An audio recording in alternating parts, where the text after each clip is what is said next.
दोस्तों, आज की ये कहानी है दुनिया के उस सबसे बड़े हिस्से के टूट जाने की, जैसे आप अपनी स्क्रीन पर लाल रंग की लंगोट पहने हुए देख रहे हैं, जिसे यूएसएसआर यानी यूनियन सोवियत सोशलिस्ट रिपब्लिक्स कहा जाता था।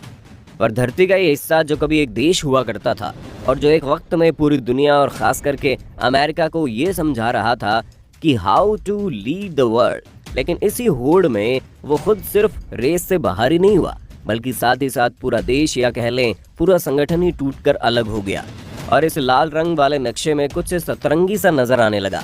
तो आखिर क्या कारण था 1991 की क्रिसमस की रात को, जब पूरी दुनिया यीशु का बर्थडे मना रही थी, तो यूएसएसआर टूट गया। आज के इस वीडियो में हम आपको यही बताने वाले हैं, क्योंकि इस विघटन ने दुनिया की शक्ल बदल कर रख दी थी। तो आप बने रहिए हमारे साथ वीडियो के अंत तक। इस दुनिया से पहली बार अंतरिक्ष में जो उपग्रह भेजा गया, जो इंसान भेजा गया, जो जानवर भेजा गया, उन सबको भेजने वाले की अगर तस्वीर देखें तो यही लाल रंग में डूबा हुआ नक्शा नजर आता है, क्योंकि यूएसएसआर उस वक्त दुनिया में हो रही तरक्की के लिए सबसे जिम्मेदार देश था। और इसी कारण दूसरा जिम्मेदार व्यक्ति अमेरिका यूएसएसआर से काफी जलता था और उनके बीच तरक्की की ये होड़ किसी भी हद तक जाने को तैयार थी। लेकिन यूएसएसआर और अमेरिका में जो संघर्ष था वो इस कारण भी था क्योंकि अमेरिका पूरी तरह से कैपिटलिस्ट देश था और अभी भी है, लेकिन यूएसएसआर उस समय कम्युनिस्ट देश हुआ करता था। अब सबसे पहले आपको ये बताते हैं कि यूएसएसआर आखिर बना कैसे। तो जैसा कि आपको पता ही है कि दुनिया में विश्व युद्ध हुए थे और किस तरह उस युद्ध के बाद पूरी दुनिया बदल गई थी। उसी बदलावों में से एक बदलाव था यूएसएसआर। जब 1917 में पहला विश्व युद्ध खत्म होता है तो यूरोप का एक बड़ा देश, जिसे रशिया कहते हैं, वो अपने आसपास के करीब 15 देशों को अपने साथ मिलाकर एक संगठन बनाते हैं। और ये सब होता है कम्युनिज्म के कारण, क्योंकि शर्त यही थी कि इस संगठन को चलाने वाली सरकार कम्युनिस्ट होनी चाहिए। खैर 1917 से 1922 तक कम्युनिस्टों का आपस में संघर्ष चला और फाइनली 1922 में व्लादिमीर लेनिन नाम का एक इंसान यूएसएसआर का पहला नेता बना और यहीं से शुरू हुई कहानी यूएसएसआर की।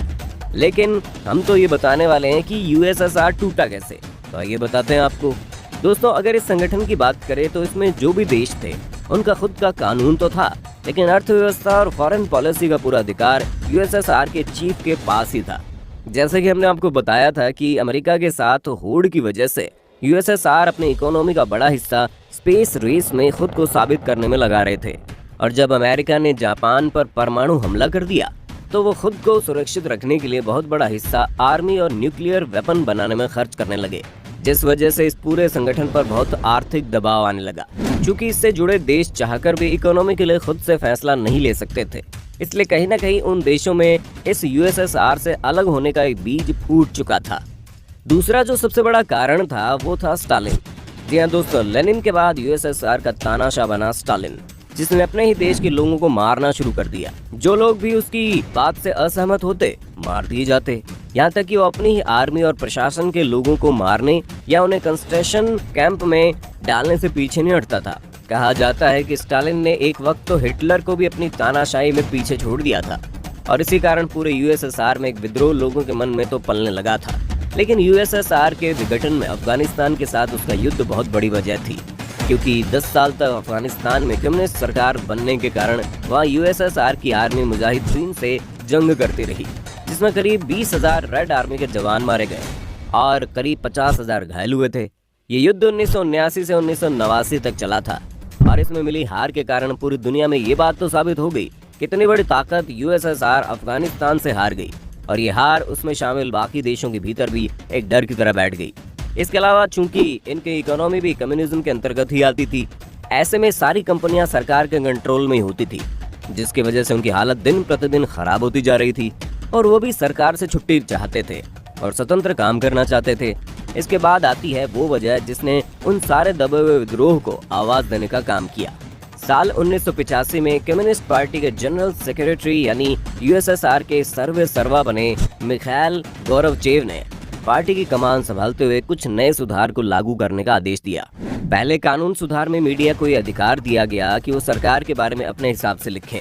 उनके साथ किसी भी तरह से कोई रोक टोक नहीं की जाएगी, जिसका सीधा मतलब था फ्रीडम ऑफ स्पीच। इस सुधार के साथ ही मीडिया सरकार के खिलाफ और लोगों के भीतर पल रहे विरोध को सामने लाने लगी थी, जिस वजह से अलगाव के नारे बुलंद होने लगे थे। इसके अलावा जो दूसरा सुधार था उसमें फॉरेन इन्वेस्टमेंट को बढ़ावा दिया गया। साथ ही ये भी कहा गया कि अब चुनाव में जो वन पार्टी रूल हुआ करती थी, यानी कि सिर्फ एक ही इंसान चुनाव लड़ सकता है, वो रूल भी खत्म कर दिया गया, जिससे कि सरकार के खिलाफ पार्टियों के स्वर भी बुलंद होने लगे। इसके साथ ही यूएसएसआर, यूरोप और एशिया के कुछ देश जिन्हें कम्युनिस्ट सरकार बनाने के लिए मदद किया करती थी, वहाँ उसी दौरान विरोध और क्रांति होने लगी, जिसमें जर्मनी, पोलैंड, बुल्गारिया, चेकोस्लोवाकिया जैसे देश थे। जब यहाँ कम्युनिस्ट पार्टी के खिलाफ लोगों ने विरोध करना शुरू किया तो गोरबचेव ने इन देशों की मदद करने से इनकार कर दिया और इस तरह इन देशों से कम्युनिस्ट पार्टी की सरकार खत्म हो गई। इस खात्मे से ही डरकर यूएसएसआर के बाकी सारे देशों को लगने लगा कि कहीं ऐसा ही हमारे साथ भी न होने लगे, इसलिए उन्होंने भी यूएसएसआर से अलग होने की जिद शुरू कर दी। बढ़ते विरोध को देखते हुए कम्युनिस्ट पार्टी के कुछ बड़े लोगों को लगा गोरबचेव को सत्ता से हटाकर ही ये विरोध खत्म किया जा सकता है। इसलिए उन्होंने 1991 में गोरबचेव को तब नजरबंद कर दिया जब वो छुट्टियां मनाने के लिए गए हुए थे। साथ ही इन बड़े नेताओं ने घोषणा कर दी कि गोरबचेव की तबीयत बिगड़ गई है और अब ये लोग ही सत्ता संभालेंगे। लेकिन उसके विरोध में लोग भारी संख्या में आने लगे। 19 अगस्त 1991 में मॉस्को में पार्लियामेंट के पास लोग बहुत बड़ी संख्या में इकट्ठा होकर विरोध करने लगे। विरोध को बढ़ता देख रेड आर्मी को आदेश दिया गया कि वो उन्हें शांत करे, भले इन पर गोलियां चलानी पड़े। लेकिन आर्मी ने अपने ही देश के लोगों के ऊपर गोली चलाने से मना कर दिया और इसी के साथ वापस सत्ता पाने का संघर्ष खत्म हो गया।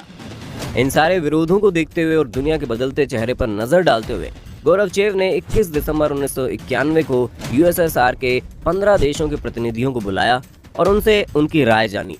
जब सबने अलगाव की बात की तो गोरबचेव ने सबकी बात मान ली और 25 दिसंबर 1991 यानी क्रिसमस को तो उन्होंने अपने पद से इस्तीफा दे दिया और 26 दिसंबर को यूएसएसआर पूरी तरह से विघटित